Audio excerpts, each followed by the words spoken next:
اس سے پتہ چلتا ہے کہ ایک بندہ جو ہے خوشحالی میں تو اللہ کو یاد ہی نہ کرے، لیکن غم آ جائے تو ہر مسجد میں جائے، نمازیں پڑھے، تہجد پڑھے، ویسے تہجد نہیں پڑھ رہے تو فرشتے بھی حیران ہوتے ہیں۔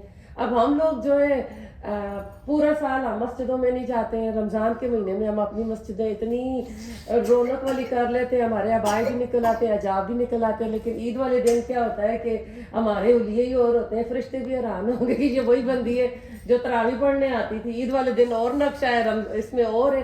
تو ہم نے یہ دیکھنا ہے کہ ایک حدیث قدسی ہے، حدیث قدسی جس میں اللہ تعالیٰ کے الفاظ ہوتے ہیں۔ اللہ تعالیٰ فرماتا ہے میں اپنے بندوں کے ساتھ ہوں جب وہ مجھے یاد کرتے ہیں اور اس کے دونوں ہونٹ میرے ذکر سے ہلتے ہیں۔ اس سے پتہ چلتا ہے کہ جب بھی ہم اللہ کا ذکر کرتے ہیں تو اللہ تعالیٰ ہمارے ساتھ ہوتا ہے۔ پھر ذکر سے مراد ہے کہ اس وقت ہمارے ہونٹ ہلنے بھی چاہیے۔ ہم تو ہونٹ نہ لینا سبحان اللہ دل کے اندر کرتے رہے تو اس کا فائدہ نہیں ہوگا۔ اسی طرح ہونٹ ہلنے چاہیے نماز میں بھی، جب آپ نماز پڑھیں تو اس وقت بھی ہونٹ ہلنے چاہیے، جس وقت آپ قرآن پڑھ رہے ہیں دل میں پڑھیں لیکن آپ کے ہونٹوں کا ہلنا ضروری ہے، ورنہ وہ آپ کا کام جو پورا نہیں ہو رہا ہے نا۔ مسند احمد کی حدیث ہے اللہ کے عذاب سے بچنے کے لیے انسان کے پاس ذکر الہی سے بڑھ کر کوئی چیز نہیں ہے۔ اللہ کا ذکر جو ہے ایک بہترین ہتھیار ہے، ایک بیسٹ ویپن ہے ہمارے پاس۔ صحابہ کرام کا سوال تھا رسول اللہ صلی اللہ علیہ وسلم سے جب آپ نے یہ بتایا کہ مومن کا بہترین ہتھیار جو ہے وہ ذکر ہے اور عذاب الہی سے بچانے کے لیے ذکر سب سے بڑی چیز ہے، تو صحابہ کرام نے سوال کیا کہ جہاد فی سبیل اللہ بھی نہیں ہے؟ تو آپ صلی اللہ علیہ وسلم نے فرمایا جہاد بھی نہیں ہے الا یہ کہ تم لڑو دشمنوں کے ساتھ اور تمہاری تلوار ٹوٹ جائے، پھر تمہاری تلوار ٹوٹ جائے، پھر تمہاری تلوار ٹوٹ جائے۔ تو اس سے کیا پتہ چلتا ہے تلوار تو بہت مضبوط چیز ہوتی ہے، وہ تو بڑی مشکل سے ٹوٹتی ہے، اتنی جلدی تلوار نہیں ٹوٹتی ہے۔ تو اس سے ذکر کی فضیلت ہمیں پتہ چلتی ہے۔ تو یہ وہ نیکی ہیں جن کا تعلق اللہ تعالیٰ کی ذات سے ہے۔ قرآن میں ایک نیکی جس پر بہت زیادہ زور دیا گیا ہے وہ اللہ سبحانہ تعالیٰ کا ذکر ہے۔ وہ خالق ہے، مالک ہے، جس نے ہم کو پیدا کیا، وہ چاہتا ہے کہ ہم اس کو ذکر سے یاد کریں، زبان سے ذکر کریں، دل میں بھی ذکر کریں۔ ہم نماز میں کہتے ہیں نا جب ہم رکوع سے کھڑے ہوتے ہیں سمع اللہ لمن حمدہ، تو یعنی اللہ نے سن لی جس نے اس کی تعریف کی۔ اس کے بعد جب ہم کھڑے ہو رہے ہوتے ہیں تو کہتے ہیں ربنا ولک الحمد، کیونکہ اللہ تیرے ہی لیے ساری تعریف ہے۔ تو کیا سوال پیدا ہوتا ہے نا کہ ہم ہر روز نماز 5 نمازیں اور رکعتیں گن رہے تو رکعتیں شاید بن جائیں گی 19 بن جائیں گی اگر آپ موٹا موٹا کاؤنٹ کریں، تو ہم 19 بار دن میں کہتے ہیں سمع اللہ لمن حمدہ ربنا ولک الحمد۔ تو کیا اللہ تعالیٰ ہماری تعریف کا محتاج ہے؟ اللہ تعالیٰ کو ہماری تعریف چاہیے۔ ایک بادشاہ جو ہوتا ہے دنیا کا وہ تو اپنی تعریف چاہے گا کہ میں بادشاہ ہوں، اللہ تو پوری کائنات کا مالک ہے اور ہم سب اللہ تعالیٰ کی مخلوق ہے۔ اللہ تعالیٰ نے ہم کو پیدا کیا ہے، وہ ہماری تعریف جو ہم اللہ تعالیٰ کا ذکر کرتے ہیں، جو ہم اللہ تعالیٰ کی عبادت کرتے ہیں، صدقے دیتے ہیں، اللہ تعالیٰ اس کا بالکل محتاج نہیں ہے، بلکہ اللہ تعالیٰ کو ہم انسانوں سے اتنی محبت ہے کہ اللہ تعالیٰ نے اس دنیا کے بعد، دنیا جب فنا ہو جائے گی تو جب آخرت کا میدان سجے گا تو اس کے بعد اللہ تعالیٰ نے اپنے مومن بندوں کے لیے جنت تیار کر کے رکھی ہیں۔ جنتیں ہیں 8 طرح کے مختلف قسم کی جنتیں ہیں۔ جنت عدن بھی آ جاتی ہے، ہمیشگی کی جنت جو جنت کا اعلیٰ درجہ ہے، جہاں پر اللہ تعالیٰ کے جو نیک اور جو اللہ تعالیٰ کے نبی انبیاء اکرام ہوں گے۔ تو اللہ تعالیٰ چاہتا ہے کہ ہم اچھے کام کریں، اچھے کاموں میں مشغول ہو جائیں، دل میں بھی اللہ کو یاد کریں، زبان میں بھی کریں۔ یذکرون اللہ قیاما وقعودا کے لفظ قرآن میں آتے ہیں کہ وہ اللہ تعالیٰ کا ذکر کھڑے اور بیٹھے کرتے ہیں۔ تو اس سے کیا پتہ چلتا ہے کہ جب بھی آپ کھڑی کچن میں کام کر رہی ہیں، شاپنگ کے لیے جا رہی ہیں، بیٹھ کے گاڑی چلا رہی ہیں، تو خالی اگر رہے تو آپ اللہ تعالیٰ کا ذکر کریں۔ کہتے ہیں خالی گھر جو ہوتا ہے وہ شیطان کا، خالی دل جو ہوتا ہے وہ شیطان کا گھر ہوتا ہے، حزب الشیطان بھی اس کو کہا جاتا ہے۔ تو ہم یہ دیکھیں کہ ہمارے دلوں میں کس کا ذکر ہوتا ہے، اللہ کا ہوتا ہے یا ہم دنیاوی چیزوں میں لگے رہتے ہیں، دنیاوی فکریں کرتے رہتے ہیں۔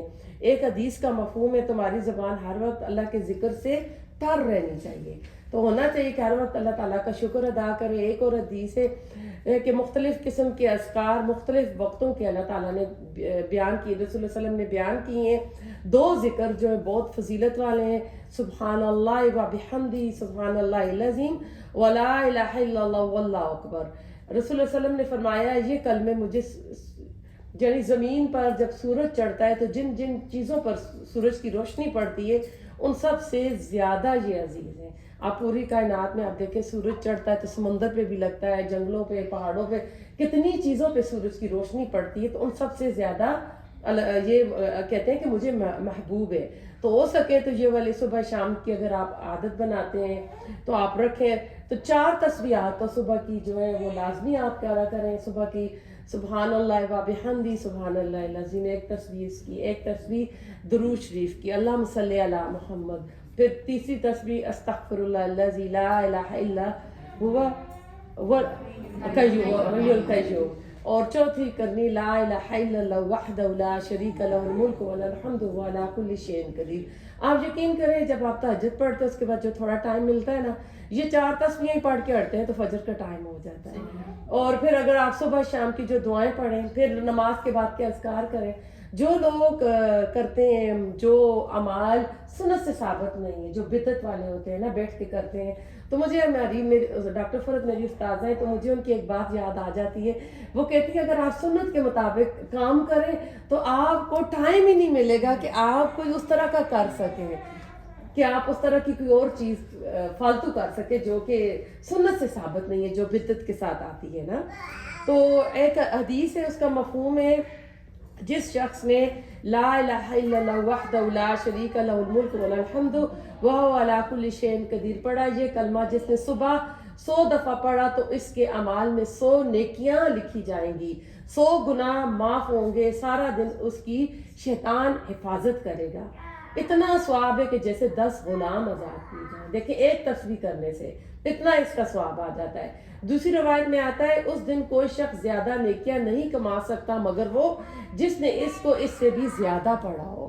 اس کے ساتھ مجھے ایک اور جو جادو تویز ہو جاتے ہیں یا جن کے ساتھ کوئی مسئلہ ہوتا ہے تو روحانی علاج کا جو ایکسپرٹ ہیں انہوں نے کہا تھا اگر آپ یہ صبح شام تسبیح پڑھ رہے ہیں نا، اس دن آپ کے اوپر کسی کا کوئی عمل، کوئی نظر بد ہو گئی، اس طرح کی چیز نہیں ہوگی کہ یہ شیطان سے حفاظت ہے اور وہ شیطان کی طرف سے چیزیں آتی ہیں. تو ایک طرح سے اگر آپ یہ صبح 100 بار پڑھیں گے تسبیح اور مغرب کے بعد یا عصر کے بعد پڑھیں گے تو کیا ہے، آپ اللہ تعالیٰ کی پروٹیکشن میں آ جائیں گے. آپ یہ سفلی عملیات ہوتے ہیں، جادو تویز ہو گیا، حسد ہو گیا، ان سے بھی آپ بچے رہیں گے. اب اس میں اتنی زیادہ فضیلت کیوں ہے؟ سوال پیدا ہوتا ہے نا اس میں اتنی فضیلت کیوں ہے؟ اس میں کہتے ہیں کہ اللہ تعالیٰ کی توحید کا اعتراف کیا جاتا ہے. اس کا معنی ذہن میں رکھ کر ہم پڑھیں گے لا الہ الا اللہ، کہ کوئی عبادت کے لائق نہیں مگر اللہ تعالیٰ تو ہی ہے. پھر اس میں کہ کوئی نبی، کوئی پیر، کوئی قبر والا، کوئی مشکل کشا، حاجت روا کوئی بھی نہیں ہے، کوئی قبر والا نہیں ہے، کوئی پیر نہیں ہے، اللہ تعالیٰ ہی ہے. وہ علی کل شیء قدیر، کے ساری قدرت اسی کے پاس ہے، اس کا کوئی شریک نہیں ہے، ہم سب اس کے محتاج ہیں. ہم ہر وقت دنیا کے پیچھے بھاگتے رہتے ہیں. اللہ کے ذکر سے بندے کے دل میں آہستہ آہستہ اس کی محبت پیدا شروع ہو جاتی ہے. تو بہت دنوں بعد اسے پتہ چلتا ہے کہ اس کی تو کایا ہی پلٹ گئی ہے. شروع میں جب دین پہ آتے ہیں تو اللہ تعالیٰ کی طرف سے آزمائشیں بھی آتی ہیں. ان آزمائشوں پہ اگر آپ صبر کریں، لیکن جو کام کر رہے ہیں وہ کام کرتے رہیں، اس کام کو نہ چھوڑیں، تو آہستہ کیا ہوگا، آپ کے صحت میں، آپ کی جان میں، آپ کے مال میں، آپ کے گھر میں، ہر چیز میں آپ کو برکتیں نظر آئیں گی. پھر یہ کہ اگر آپ نے کوئی دنیاوی چیز لینی، آپ سوچیں گے آپ کو چلتے چلتے ملے گی. یعنی جب آپ اللہ کے لیے ٹائم نکال دیں گے، اللہ کو فوقیت دیں گے، اللہ کے لیے اپنا مال خرچ کریں گے، تو دنیا کی چیز جو ہے وہ حقیر ہو کر آپ کے قدموں میں گریں گی. جب ہم دنیا کے پیچھے بھاگتے ہیں نا تو کہتے ہیں دنیا اور بھاگتی ہے اور بندہ اس کے پیچھے بھاگتا ہے. لیکن جب ہم اللہ کے لیے بھاگتے ہیں تو کہتے ہیں اس کے پیچھے دنیا بھاگ کے آتی ہے. اور یہ یقین کریں یہ ہوتا ہے. اکثر میری دوست کہتی ہے تمہیں چیزیں سستی کہاں سے مل جاتی ہے، تجھے میچنگ کہاں سے مل جاتی ہے، وہ کیا ہو جاتا ہے، کیونکہ وہ چلتے چلتے آپ خیال سے کر رہے تھے، آپ کو چلتے چلتے مل جاتی، کوئی اتنی محنت تگ و دو کرنی نہیں پڑتی. تو اس لیے ہم بھی اپنے آپ کو پہلے اللہ کے لیے خالص کریں، جو بھی کام کریں اللہ کے لیے کریں. ابھی دسمبر کا مہینہ تھا، میرا اتنا بزی گزرا کہ جتنے بھی درس تھے انہوں نے ٹاپک دیے ہوئے تھے اور میں ہر رات دن بیٹھ کے 3 دن لگتے تھے درسوں کو، ادھر سے لینا لکھنا. میں لکھتی تھی پھر دماغ جانے سے پہلے، کیونکہ اپنی رائٹنگ ہی میں نہیں پڑھ پاتی ہوں، ایسی لکھتی ہوں، اس کو دوبارہ ابھی یہاں آنے سے پہلے اس کو میں نے پڑھا ہے اپنی رائٹنگ کو ہی. کہ جلدی میں لکھتی ہوں تو ایسا ہوتا ہے، تو پھر وہ تیاری کرنی پڑتی ہے، ذہن میں پوائنٹ لکھنے پڑتے ہیں. تو یہ سارا کچھ کس لیے کرتی ہوں کہ اللہ میں تیرے لیے کر رہی ہوں. مجھے نامور ہی نہیں چاہیے، مجھے یہ نہیں چاہیے کہ میرا نام ہو، میں صرف یہ چاہ رہی ہوں جو تھوڑا سا میرے پاس علم آیا اللہ میں تیرے لیے کروں. تو آپ بھی جو بھی کام کریں، دین کا کام کریں، گھر کا کریں، وہ بھی اللہ کی خاطر کریں. اگر کسی ساس کی خدمت کر رہی ہے تو احسان نہ کریں، اگر شوہر کا کوئی کام کر رہی ہے نہیں، اللہ کی خاطر. جب اللہ کے لیے کریں گے تو اللہ تعالیٰ اس کا اجر دے گا، پھر آپ کا دل بھی نہیں دکھے گا کیونکہ آپ نے اللہ کے لیے کیا. جب آپ کہیں گے نا کہ میری فلاں بندہ میرے سے خوش ہو جائے، فلاں بزرگ خوش ہو جائے، جب اس کو کر رہے ہوتے وہ الٹا کوئی نہ کوئی تانا دے گا، آپ رونے بیٹھ جائیں گے، ہاں میں نے تو یہ کیا اور اس کو یہ کیا. لیکن جب آپ اللہ کے لیے کریں گے تو اللہ تعالیٰ آپ کو اس سے لاپرواہ کر دے گا کہ کوئی میرے اس کام پہ تعریف کرے یا مجھے اس کے اوپر کوئی بدلہ دے، کیونکہ آپ نے بدلہ آخرت میں چاہنا ہے، اپنی قبر میں چاہنا ہے. دنیا تو ختم ہو جائے گی. تو اب فائدے کیا ہوتے ہیں؟ شیطان سے ہم حفاظت میں آ جاتے ہیں، اور انسان جو ہے نا اچھا کام کرتا ہے. اور آج کل ویسے بھی لوگوں کو وہم بہت ہے نا کہ کہیں نئے گھر بناتے ہیں، اور نئے گھر آج کل آپ پتہ جنگلوں میں بیابانوں میں بن رہے ہیں، تو بندہ نئے گھر میں جاتا ہے تو ویسے ہی کچھ نہ کچھ آوازیں تو آتی ہیں کیونکہ وہ مخلوق بھی تو ہے. تو لوگوں کو ڈر ہوتا ہے کہ پھر ایسا ہے کہ اگر ہم ذکر کرتے رہیں گے، اذان گھروں میں لگا دیں، صرف بکرا لگا دیں، تو کیا ہوتا ہے کہ وہ ہم ان کی شر سے محفوظ رہتے ہیں. اور پھر اگر وہ چیزیں ہوتی ہیں نئے گھروں میں، نئی جگہوں میں، کئی جگہوں میں ہوتی ہیں، تو پھر کیا ہے جب جتنا ذکر ہوتا ہے وہ وہاں سے چلی جاتے ہیں، پھر خالی جو گھر ہوتے ہیں خالی گھروں میں پھر آ جاتے ہیں. تو فجر کی نماز کے بعد آپ کوشش کریں کہ یہ ذکر جو اللہ کا ایک ذکر ہے وہ کریں، کہ ذکر الہی کہتے ہیں کہ سونے چاندی کی سخاوت، یعنی جو صدقہ ہوتا ہے اس سے بھی بڑھ کر ہے. آپ کو پتہ ہے کہ صحابہ کرام کا ایک گروپ غریبوں کا آیا تھا نبی صلی اللہ علیہ وسلم کے پاس کہ امیر صحابہ تو صدقے دیتے ہیں تو ہم سے آگے نکل جاتے ہیں، تو ہم کیا کریں؟ تو آپ نے تسبیح، وہ 33 ٹائم جو ہے نا تسبیح بتائی تھی. تو اس کے بعد دوبارہ وہ شکایت لے کر آ گئے تھے کہ اب تو جو امیر لوگ ہیں وہ بھی پڑھ رہے ہیں. تو پھر رسول صلی اللہ علیہ وسلم نے کہا تھا کہ یہ اللہ تعالیٰ کا فضل ہے جس کو اللہ تعالیٰ چاہتے. اگر اللہ تعالیٰ نے کسی کو مال و دولت دیا، وہ اللہ تعالیٰ کے راستے میں مال و دولت خرچ کر رہا ہے، مدد کر رہا ہے، اور ساتھ ذکر بھی کر رہا ہے، دین کا کام بھی کر رہا ہے، تو یہ اس کے اوپر اللہ تعالیٰ کا فضل ہے. لیکن اگر جو غریب ہے نہیں کر سکتا تو آپ یقین کریں وہ ایک لقمے کے برابر بھی دے گا تو اس کا اجر اللہ تعالیٰ کے یہاں بڑھے گا. ایک صحابی کے بارے میں آتا ہے نا کہ وہ کھجور کھا رہے تھے، تو انہوں نے جب آیت سنی کہ جنت کا عرض زمین و آسمان سے بھی بڑھ رہا ہے، اتنی وسیع ہے، تو وہیں پھینک کے، تو کوئی غزوہ تھا، غزوہ لڑے اور اسی غزوے میں شہید ہو گئے اور جنت میں چلے گئے. تو اللہ تعالیٰ بدلہ دیتا ہے. اور پھر وہ غزوہ تبوک جو ہوا تھا اس موقع پہ ابو بکر صدیق سارے گھر کا سامان لے آئے تھے، اور جو عمر فاروق تھے ان کا مقابلہ کمپٹیشن رہتا تھا، وہ آدھے گھر کا سامان لائے تو کہہ رہا تھا آج میں بازی لے جاؤں گا. تو اتنے میں ابو بکر صدیق آئے تو پوچھا کیا لائے ہو؟ تو کہہ رہے گھر میں جو کچھ تھا وہ لے آیا ہوں. تو وہ کہتے تھے میں کبھی ان سے آگے نہیں نکل سکتا. تو اسی وقت ایک صحابی جو تھا ساری رات یہودی کے باغ کا، کھجوروں کے باغ کا کنواں چلاتا رہا. دوسرے دن مٹھی بھر کھجوریں ملی تو وہ چھپا کے پیچھے لے کر آیا تھا. تو کھجوریں لائی تو رسول اللہ علیہ وسلم نے کہا تھا جو پورا ڈھیر تھا، غزوہ تبوک رومن امپائر کے ساتھ جنگ تھی، تو آپ نے کہا تھا یہ مٹھی بھر کھجوریں نا پورے مال کے اوپر آگے آ گئی ہے. تو اس لیے اللہ تعالیٰ جو ہے نا کوانٹٹی نہیں دیکھتا، اللہ تعالیٰ کوالٹی دیکھتا ہے. تو اب ایک بندہ بہت امیر ہے، وہ لاکھوں کا بھی دے دے گا پھر بھی اس کے اکاؤنٹ میں ملین پڑے ہوئے. تو ایک بندہ اگر $1 دے رہا ہے تو اس کو نہیں پہنچ سکتا. اور اس کی میں آپ لوگوں کو وہ مثال بھی دیتی ہوں نماز پڑھنے کی کہ اگر کعبہ میں، اگر میں اب جا رہی ہوں، میں کعبہ میں نماز پڑھی، مجھے 1 لاکھ نماز کا ثواب، میں خوش ہوں جو جی مجھے 1 لاکھ کا نماز کا ثواب ہے. لیکن ایک غریب جس کے پاس پیسے ہی نہیں، آ ہی نہیں سکتا، وہ اپنے ملک میں اتنی گرمی میں شدید میں وہ نماز پڑھ رہا ہے، وہ مزدوری کر کے، تو اس کی نماز اور میری نماز 1 لاکھ کی نہیں ہو سکتی. ہو سکتا ہے اس کی پتہ نہیں ٹریلین کو پہنچ جائے. تو اللہ تعالیٰ اس لیے قیامت کے دن نیکیاں تولے گا، اللہ تعالیٰ کاؤنٹ نہیں کرے گا، تو ان کا وزن ہوگا. تو وہ وزن ہم اپنا خلوص دیکھیں، اپنی نیتیں دیکھیں کہ ہماری کیا ہے نا. تو آج بدقسمتی سے ہمارے یہاں ذکر جو ہے نا، ذکر بھی اور شرک بھی چل رہا ہے. اب صحابہ کرام جو تھے وہ اخلاقی جو اقدار کی بلندیاں تھیں نا ان کے اوپر تھے. ہم ذکر کرتے ہیں لیکن ہم اخلاق کی پستیوں میں یعنی نیچے گرے ہوئے ہیں. وجہ کیا ہے؟ ذکر وہی ہے اللہ کا، اللہ اکبر، سبحان اللہ، والحمد للہ، لا حول ولا قوت. ذکر تو وہی ہے جو صحابہ کرام بھی کرتے تھے. صحابہ کرام اس ذکر سے بہت مٹھاس محسوس کیا کرتے تھے، ساری ساری رات ذکر کرتے تھے، روتے تھے، نوافل پڑھتے تھے، اذکار کرتے تھے۔ ذکر سے کہتے ہیں عقائد اور اخلاق بھی بہتر ہوتے ہیں۔ تو اب میں نے جو کہا تھا کہ ذکر آج بے اثر کیوں ہے، علماء کرام نے اس کے اوپر بہت کچھ لکھا ہے۔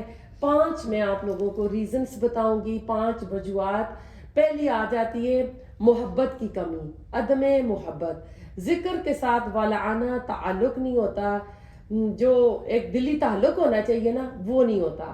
اللہ کے ذکر کے بغیر دل نہیں لگتا۔ ہم اللہ کے ذکر کو ٹوٹ کر جو محبت کرنی چاہیے نا اس طرح محبت نہیں کرتے ہیں۔ جس طرح ہم دنیا سے محبت کرتے ہیں، مال سے محبت کرتے ہیں، بیوی بچوں سے محبت کرتے ہیں، اپنے اسٹیٹس سے محبت کرتے ہیں، اس طرح کی محبت ہم اللہ تعالیٰ کے ذکر سے نہیں کرتے۔ اس کا اثر دیکھنا چاہتے ہو تو کہتے ہیں اللہ کے ذکر سے محبت کر، اللہ کے ذکر کو محبت سے کرو، اپنے دکھوں غموں کو اللہ کے ذکر میں ڈال دو۔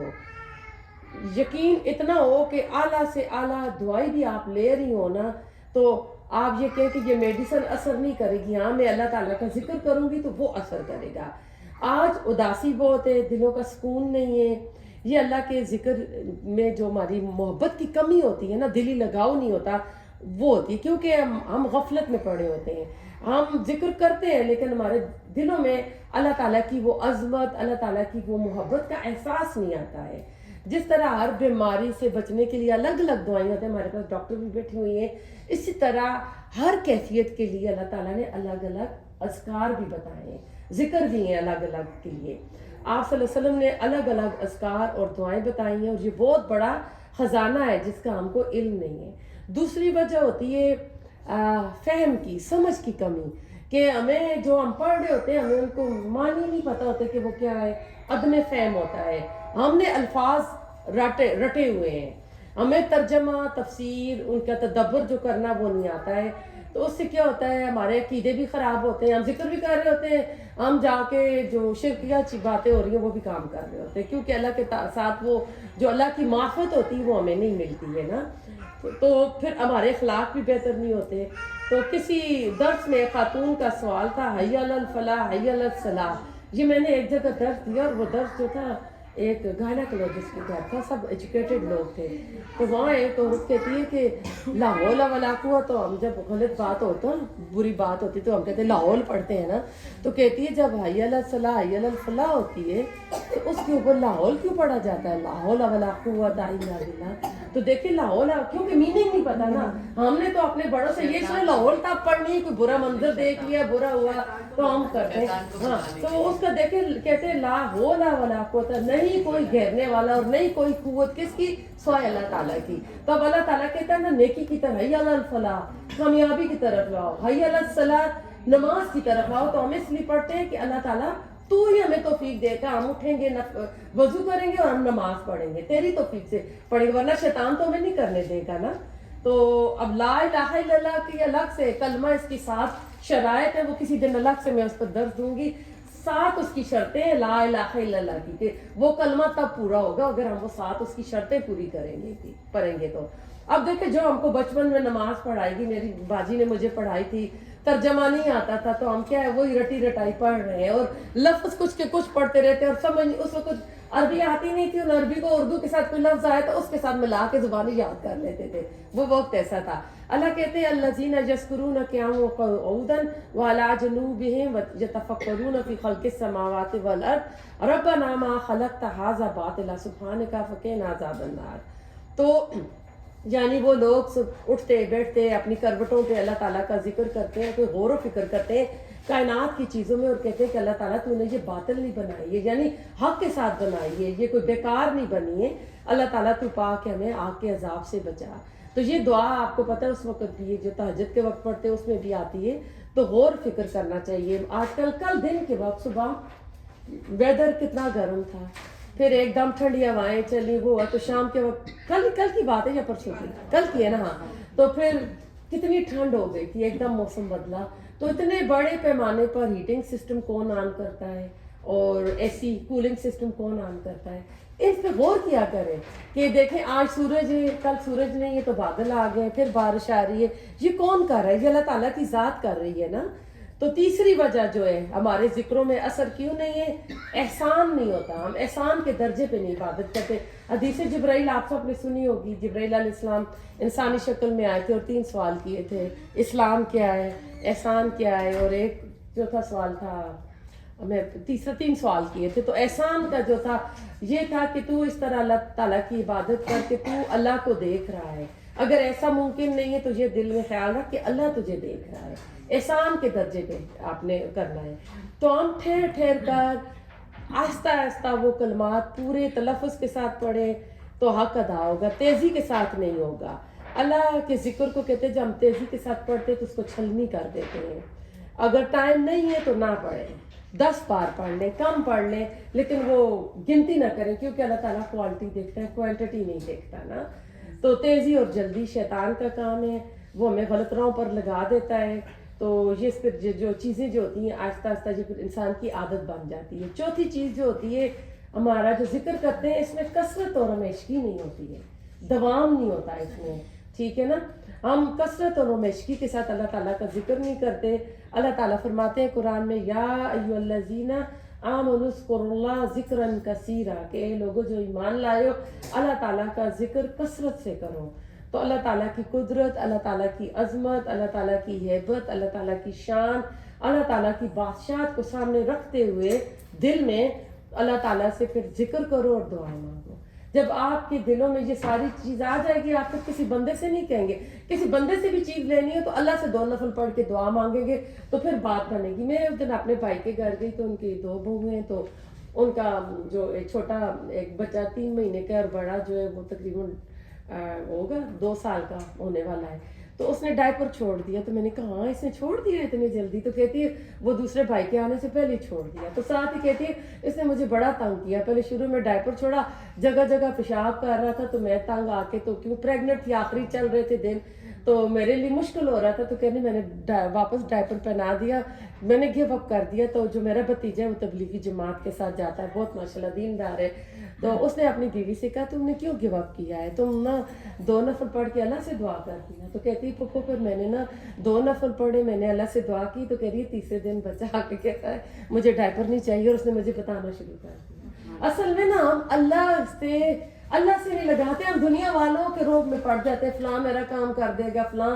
ہم نے 2 نفل پڑھ کے اللہ سے کرنی ہے، تو آپ کو جو بھی حاجت چاہیے اللہ سے مانگے۔ پھر اللہ تعالیٰ تو خود زمین پہ نہیں آتا، اللہ تعالیٰ کہتا ہے نا کہ بندہ جب فرائض پورے کرنے کے بعد نوافل کثرت سے پڑھتا ہے تو میں اس کا ہاتھ بن جاتا ہوں، میں اس کا کان بن جاتا ہوں، میں اس کی آنکھ بن جاتا ہوں، میں اس کا بازو بن جاتا ہوں۔ تو اللہ تعالیٰ فزیکلی تو نہیں بنتا، اللہ تعالیٰ پھر آپ کے آس پاس لوگوں کو وسیلے بنا دیتا ہے، وہ آپ کی مدد کے لیے، ہاں میں آپ کو یہ کام کر دوں گی، یہ کر دوں گی، یہ اللہ تعالیٰ بھیجتا ہے۔ تو ہمیں یہ دیکھنا چاہیے، پھر شکر گزاری بھی ہونی چاہیے کہ ہم کر رہے ہیں، کیونکہ اللہ تعالیٰ کہتا ہے جو بندوں کا شکر گزار نہیں ہے وہ اللہ تعالیٰ کا شکر گزار نہیں ہے۔ آپ کو اگر ادھر ادھر سے اس طرح کے وسیلے مل رہے ہیں نا تو وہ اللہ تعالیٰ آپ کے لیے کر رہا ہے، تو آپ بندوں کا بھی شکریہ ادا کریں، اللہ کا بھی شکر ادا کریں۔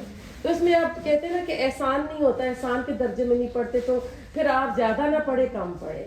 تو چوتھی وجہ جو تھی، یعنی چوتھی وجہ پہ آئی تھی کہ کثرت سے کرنا ہے، کھانا پکا رہے ہو کرو، ناشتہ کر رہے ہو کھاتے ہوئے کرو، بسم اللہ کرو، پڑھو، گاڑی چلا رہے ہو۔ اتنی عادت ہو جاتی ہے کہ صحابہ کرام کہتے تھے ہم اپنی حاجت پوری کرنے جاتے تھے، جہاں ذکر نہیں کرنا وہاں بھی ہماری یعنی عادت کے مطابق وہاں بھی نکل جاتا تھا۔ ابن تیمیہ اور ابن تیمیہ کے اسٹوڈنٹ ابن القیم ہے، دونوں گریٹ امام گزرے ہیں، اور تمام ائمہ کرام اکیلے بیٹھ کر گھنٹوں اللہ کا ذکر کیا کرتے تھے۔ اللہ کے ذکر میں بہت طاقت ہے اگر شعوری طور پر آپ سمجھ کر کرو۔ جس ذکر نے دنیا میں آپ کو فائدہ نہیں دیا وہ آخرت میں بھی آپ کو فائدہ نہیں دے گا۔ جس ذکر سے دنیا میں حلاوت اور سکون نہیں ملا وہ آخرت میں بھی حلاوت مٹھاس کو کہتے ہیں نہیں ملے گا۔ جس ذکر سے اخلاق اچھا نہیں ہوا تو پھر بعد میں کیا ہوگا؟ ہم دنیا میں دیکھے کہتے ہیں بچوں کو بڑی ڈگریز دے دیں، وہ کر دیں، لیکن اگر ہم اللہ کی معرفت نہیں کرائیں گے، اللہ سے روشناس نہیں کرائیں گے تو بات نہیں ہوگی۔ محبت نہ ہونے کی وجہ سے نا، اور فہم نہ ہونے، سمجھ نہ ہونے کی وجہ سے جو کثرت کر رہے ہیں، جلدی جلدی کر رہے ہیں، اس کا فائدہ نہیں ہوگا۔ حضرت باقر رحمۃ اللہ علیہ کی اونٹنی گم ہو گئی تو انہوں نے کہا یا اللہ میری اونٹنی مجھے مل گئی تو میں تیری اتنی تعریف کروں گا، اتنی تعریف کروں گا، یا اللہ میں تجھے راضی کروں گا۔ یہ حضرت حسین کے پوتے جعفر صادق کے والد تھے. ان کو جب اونٹنی مل گئی لوگوں نے کہا کہ وہ تیری تعریفیں کدھر گئی نا. تو کہا جب اونٹنی ملی تو میں نے بار بار الحمدللہ کہا تھا یا اللہ تعالیٰ تیرے حکم سے ملی ہے, تیرے حکم سے گم ہوئی تھی, تیرے حکم سے ملی ہے. تو ابھی بھی ہر حالت میں اللہ تعالیٰ کا شکر ادا کریں. اگر آپ کی کوئی ایسی مشکل ہے, کوئی آپ کی ایسی دعا نہیں پوری ہو رہی, اس کی پازیٹیو چیزیں سامنے رکھ کے اللہ تعالیٰ کا شکر ادا کریں. اللہ تعالیٰ تیرا شکر ہے, جو میں چاہ رہی تھی ویسا ہوتا تو اس کے بعد اگر مجھے بہت بڑی اس میں پریشانی آ گئی ہوتی یا میرے بچے بھی اس میں پریشان پڑ رہے ہوتے تو اللہ یہ تو شکر ہے کہ صحیح سلامت ہر چیز, میرا گھر ہے, میرے بچے ہیں, دنیا کی نعمتیں میں کھا رہی ہوں, ذکر کر رہی ہوں. تو یہ چیزیں یعنی ہمیشہ پازیٹیوٹی رکھیں اپنے اندر نا. پھر پانچویں چیز آ جاتی ہے کہ اللہ کا ذکر بہت بڑی چیز ہے. وَلَذِكْرُ اللَّهِ اکبر, کہ اللہ کا ذکر بہت بڑی چیز ہے. ابن القیم, ابن رجب, یہ ملک شام کے بہت بڑے اسکالر گزرے ہیں, ابن رجب اور دیگر محدثین, اس کے اوپر انہوں نے بہت کچھ لکھا ہے. کہتے ہیں فرائض کے بعد سب سے بڑا عمل انہوں نے سوال کیا کون سا ہے. اکثر محدثین کہتے ہیں جن نے احادیث کلیکٹ احادیث لکھی ہیں, تو انہوں نے کہا کہ اللہ کا ذکر ہے. اول ترجیح اللہ کے ذکر کو دیں, سمجھ کر پڑھیں کیا کہہ رہے ہیں, ٹھہراؤ پیدا کریں, الفاظ اچھے طریقے سے کریں اور جلدی پیدا نہ کریں. کہتے ہیں بدترین چور وہ ہوتا ہے جو نماز کی چوری کرتا ہے, نہ سجدہ کرتا ہے نہ رکوع کرتا ہے. تو اذکار رکھیں اور اس ذکر کی یعنی پھر قدر بھی کریں. جب بھی آپ دوائی لیتے ہیں تو ساتھ پرہیز بھی تو کرتے ہیں نا, ڈاکٹر پرہیز بھی بتاتے ہیں نا. تو پھر جب ہم اللہ تعالیٰ کا ذکر کر رہے ہیں تو اس کے ساتھ پھر کچھ پرہیز بھی ہیں, کچھ چیزیں چھوڑنی بھی ہیں. لغویات کو چھوڑنا ہے, جھوٹ کو چھوڑنا ہے, غیبت کو چھوڑنا ہے, ایک پیچھے کی فلاں کیا کر رہی ہے, فلاں کے گھر کیوں کوئی آیا ہے, کیا ہو رہا ہے, ان باتوں سے بھی بچنا ہے. مجھے کیا جو ہو رہا ہے انہیں دو, مجھے اپنی فکر کرنی ہے, اپنی عبادات کی کرنی ہے. محرمات سے بچیں, بد زبانی سے بچیں, فوش مزاح, فوش بد کلامی سے بچیں, ذومینی باتیں. جب ہم کسی کے اوپر نہ ہو, کچھ لوگ بڑے چلاک شاک قسم کے ہوتے ہیں تو دوسرے کے اوپر ذومینی باتیں کر کے باتوں میں اگلے سے پورا حال لے لینا, یہ نہیں, نہ بولے بن کر رہے ہیں. جیسے ایک بولا بندہ نہیں ہوتا, آپ کو یقین کرے بولے رہے اس میں آپ کا فائدہ ہے, آپ کو پتہ ہی نہیں کیا ہو رہا ہے کیا نہیں ہو رہا ہے, تو اس میں آپ کے اعمال نامے میں اچھی باتیں لکھی جا رہی ہیں. تو قرآن میں اللہ تعالیٰ فرماتے عباد الرحمن کی صفات وَإِذَا مَرُّوا بِاللَّغْوِ مَرُّوا كِرَامًا, کہ جب وہ کسی لغو بات پہ گزرتے تو اس کو بھی عزت اور تکریم کے ساتھ گزرتے ہیں. تو جب ہمارے ساتھ بھی کوئی غلط ہو رہا تو ہم نے بھی کیا کر رہے ہیں, وہ اس میں آتا ہے نا جب جاتے کالو سلامن کہہ کے گزر جاتے, تو ہمیں بھی نا پیسفلی وہاں سے ہٹ جانا چاہیے. اب معدہ خراب ہو جائے, گلا خراب ہو جائے تو پرہیز ضروری ہوتی ہے. اسی طرح چوری ہو گئی,